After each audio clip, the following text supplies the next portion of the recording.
अस्सलाम वालेकुम दोस्तों, भाइयों और ख़वातीन से ख़ास तौर पर आज का किस्सा मैं शेयर कर रहा हूँ।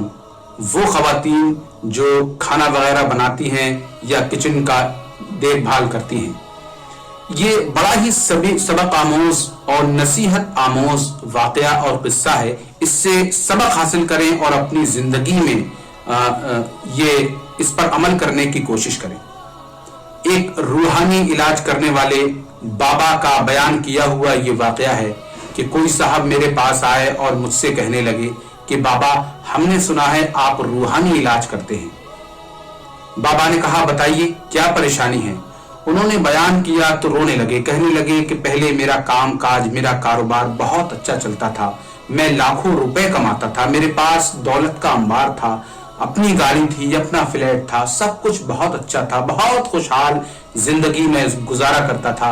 लेकिन पता नहीं क्या हुआ कि मुझे कारोबार में दिन ब दिन खसारा होने लगा, मैं कर्जे में डूबने लगा, मेरा कारोबार नुकसान में जाने लगा और अब मैं बहुत परेशान हूँ। कुछ समझ में नहीं आता कि क्या किया जाए।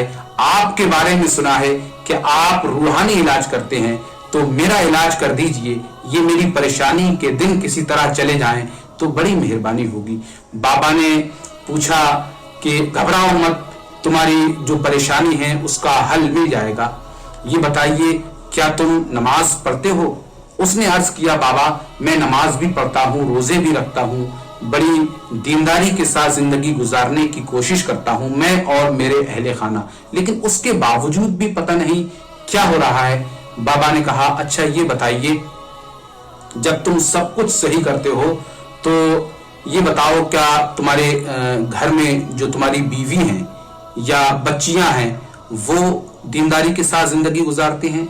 वो अर्ज करने लगा, हाँ बाबा, किसी हद तक वो दीनदारी के साथ जिंदगी गुजारते हैं और नमाज रोजा भी करते हैं।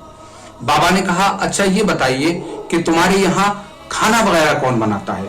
तुम्हारे किचन का इंतजाम एहतमाम, उसकी देख रेख कौन करता है? वो कहने लगे कि मेरी बीवी करती है और बच्चियां करती हैं। उन्होंने कहा कि ऐसा कीजिए कि मुझे तुम्हारे घर के वो बर्तन देखना है जो किचन में गंदे पड़े हुए होते हैं, जो धुलने के लिए डाले जाते हैं, मुझे वो बर्तन देखना है। अब ये साहब अर्ज करने लगे, क्या वो बर्तन आपको दिखाने के लिए मैं आपके पास लेकर हाजिर हूं या आप मुझ गरीब के घर पर तशरीफ ले चलेंगे? बाबा ने कहा कि नहीं, घबराओ नहीं, ना वो बर्तन मुझे देखने के लिए तुम्हारे घर जाना है और ना वो तुम्हें मेरे पास लेकर आना है, बल्कि ऐसा कीजिए कि जब आपके किचन में बर्तन धुलने के लिए इकट्ठे हो तब उन बर्तनों की एक तस्वीर उतार लिया कीजिए। ऐसे ही 3, 4, 5 रोज की उन बर्तनों की तस्वीर मुझे लाकर दे देना और मैं देख लूंगा कैसे क्या होना है, शायद तुम्हारी परेशानी का हल मिल जाए। लिहाजा ये बेचारा अपने घर जाता है और दूसरे ही रोज से जब औरतें या खवातीन किचन में बर्तन धोने के लिए रखती हैं तो ये उनकी तस्वीर ले लेता है।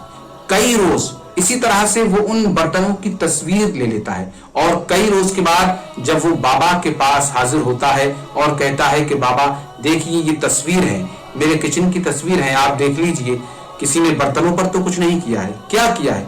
बाबा उन बर्तनों को देखते हैं और बड़े अफसोस में कहते हैं कि इन बर्तनों में तो बहुत सारा, किसी देगची में सालन लगा हुआ है, किसी में चावल रखे हुए हैं, किसी में रोटी रखी हुई है, किसी में कुछ खाने की चीज है, किसी में कुछ पीने की चीज है, ये सब धुलने के लिए डाले गए हैं, तो ये सब कहां जाएगा?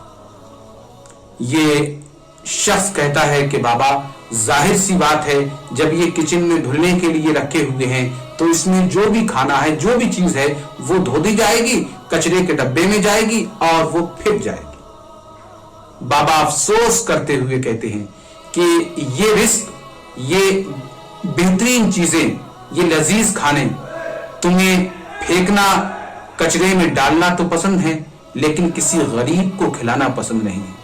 क्या ही बेहतर होता कि तुम लोग सिर्फ अपने आगे, अपनी प्लेट में सिर्फ इतना ही निकालते जितना खा सकते हो, اور جو بچا ہوا کھانا ہوتا وہ کسی بھوکے غریب کو دے دیا جاتا، کسی بھوکے کی بھوک مٹ جاتی، کسی بھوکے کے جینے کا سہارا ہو جاتا، وہ تمہیں دعائیں دیتا، اللہ تبارک و تعالیٰ تمہیں اس کا اجر دیتا۔ کیا ہی بہتر ہوتا کہ تم ایسا کرتے۔ چلیے خیر، اب آئندہ سے ایسا ہی کیا کیجئے، اور جو کچن کے تمہارے برتن ہیں اس پہ بسم اللہ پڑھ کے دم کر دیا کیجئے۔ خیر، یہ شخص بابا کی خدمت سے جاتے ہیں اور ایسا ہی عمل کرنے لگتے ہیں کہ تمام برتنوں پر بسم اللہ شریف پڑھتے ہیں، دم کر دیتے ہیں۔ اپنے گھر کی خواتین کو انہوں نے بڑی سختی کے ساتھ بڑی تاکید کی، اب کسی بھی طرح کا کھانا گھر سے غلط طریقے سے اس کی بے قدری یا بے حرمتی نہیں ہونا چاہیے، بلکہ جو کھانا بچا ہوا ہو اس کو اکٹھا کر لیں اور کسی غریب، محتاج، فقیر، کسی بھوکے کو وہ کھانا دے دیا کرو۔ یہ غلط بات ہے، اللہ تبارک و تعالیٰ اس سے ناراض ہوتا ہے۔ بابا نے بتایا ہے کہ رزق کی بے قدری اور بے ادبی غریبی لاتی ہے، تنگ دستی لاتی ہے۔ خیر، اس پر اس کی گھر کی خواتین نے عمل کیا، وہ ایسا ہی کرنے لگے، جو کھانا بچتا اس کو اکٹھا کرتے اور کسی بھوکے کو دے دیا کرتے تھے۔ وہ بھوکا اس کھانے کو کھا کر خوش ہوتا اور ان کو دعائیں دے کر جاتا تھا۔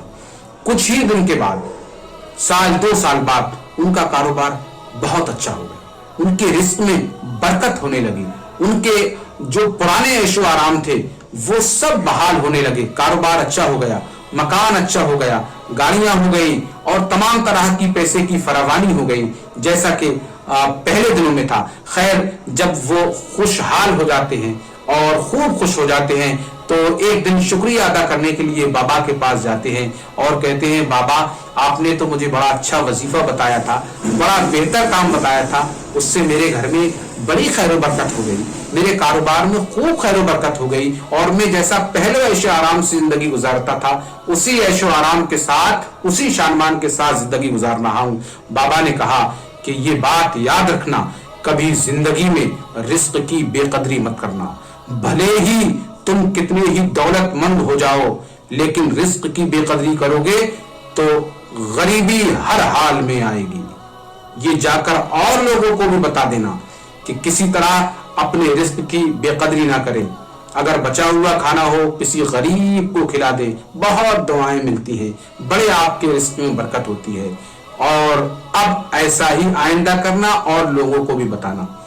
نصیحت، آپ کو بڑی نصیحت حاصل ہوگی، مجھے یقین ہے کہ آپ اس واقعے سے سبق حاصل کرتے ہوئے اپنی زندگی میں یہ شامل کرنے کی کوشش کریں گے کہ بچا ہوا کھانا غریبوں، فقیروں اور بھوکوں کو کھلائیں گے، ان کی دعائیں لیں گے، اپنی رزق میں برکتیں کریں گے، اور پھینکنے سے تنگ دستی اور غریبی آتی ہے۔ امید ہے یہ واقعہ آپ کو پسند آیا ہوگا، آگے بھی ایسے ہی واقعات ہم لے کر حاضر ہوتے رہیں گے۔ السلام علیکم ورحمۃ اللہ وبرکاتہ۔ اللہ حافظ۔